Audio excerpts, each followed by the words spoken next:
Hello, Northern Ohio Chevelle Club. This is from the mind of Jeff, and you know who I am. I couldn't think of nothing to do this. There's some of my new stuff that I've done this year. Couldn't think of nothing to do this month. I was going to put Mark on hold and everybody on hold, and I got to thinking, LS Motors, have you seen the last video that I had on the rocker arms with the bearings and stuff? I would highly suggest you to get rid of those bearings and put solid bushings in there. But these new motors, you know, the old motors, they had a PCV system to them, and some of the other ones just vented out into the atmosphere. Well, thanks to our good old, can't really see in here, but thanks to our good old EPA, what they did was they tied this one that comes out of the valley pan and this one right there that goes in the back of the throttle body. And they just put a loop. They tied these two together. And their thought was, is the vacuum that's coming out of the back of the throttle body, down in my case, supercharger, comes out of the back of the, you know, of course there's suction back there. So it pulls the crankcase ventilation from here and puts it up into here. And naturally it goes into the throttle body, or in my case supercharger, and then gets burned up. The problem with this is, especially with a supercharger, and all these LS motors out here, I guarantee does it 100%. They guarantee do it.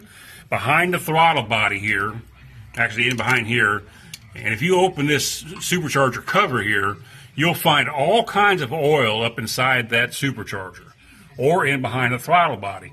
Over periods of thousands and thousands of miles, that oil collects in there, and it'll start gumming up everything, and therefore you'll start, you know, losing mileage, and the throttle plates will gum up and all that kind of good stuff.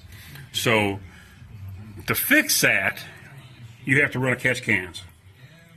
Now, one person I thought of in particular, Dave Hamilton, you got that really nice Camaro, puts a lot of horsepower out and stuff like that, and you might want to do this to that car. You know, Dave, you have, you know, you're going to think about running it or pushing it real hard. But anyhow, what it does, this here is the dirty air coming out of that valley pan that I just showed you before.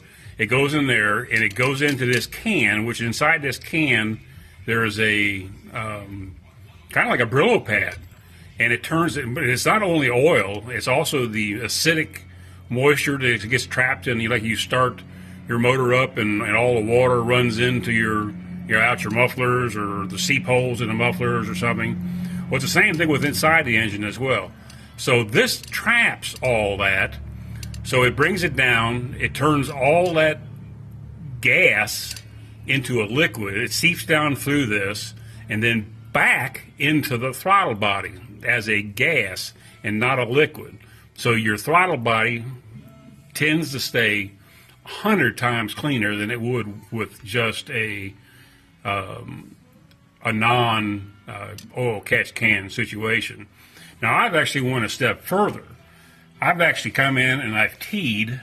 This goes at the back of the valve, or the front of the passenger side of the valve cover. There's a hose that goes this way. It goes over into the back side of the I will spare you that, but trust me, take my word for it. It goes all the way to the back side of the driver's valve cover, and that goes into my new catch can, which that is actually dirty air coming out of that valve cover. So this dirty air is being pulled. Same principle. It goes, you know, in the top through a media of what you will, and then comes back out here as a gas. And this actually goes into the throttle body, which I've got it real nice tight in there, so you really can't see much. There it is, right there. You still can't see much. Anyhow, so that creates a suction. So when you get to start the motor up, this creates a suction, and it pulls, you know, it pulls a little small, minor amount of vacuum through this hose right here, through the side, taking the dirty air out of the valve covers, and making everything clean. So in theory is, which is not theory, it's fact, because if you've seen some of the videos or actually pictures that I had, you can fill up, you can use a quarter of a quart of oil or moisture, or and it's not even blow by, it's just acidic. It's part oil, part water, there's all kinds of stuff, anything that motor creates that goes in there. So if I just do this now because these LSs are starting to get very, very popular. And if you do not run a catch can, and this can be in your everyday car as well, I guarantee you, if you pull your throttle body on your everyday car, your throttle body would be coated in oil. You don't have to hammer on be doing this either. So anyhow, this is kind of what I'm doing. I just added this one today. So this actually pulls a lot. Otherwise, if I drive from here to Maryland or something like that, coming for their car show up here in June, this can will have probably 2 to 3 ounces, 4 ounces of oil, acidic stuff in it. Which that 2 to 3 ounces, if you remember what GM did, it'll actually go inside your motor, and it'll sit here behind everything. Of course, with the supercharger, that is a no-no, because all that extra oil creates a volume that takes away from the volume that is created by the cap and the supercharger. So anytime you make, little changes like that, you lose horsepower. And I'm not into losing any horsepower at this point in my life. So anyhow, folks, from the Northern Ohio Chevelle Club, from the mind of Jeff, the 2 catch cans, by the way, this one's, it's hard to even find anymore. It's AMW. Probably not the best one out there anymore. American Machine Works Elite. There again, each one of these catch cans are a couple $100 a piece, let alone the plumbing and things like that you end up with. But in the long run, they are going to be well worth your time. Folks, I will see you on the road somewhere.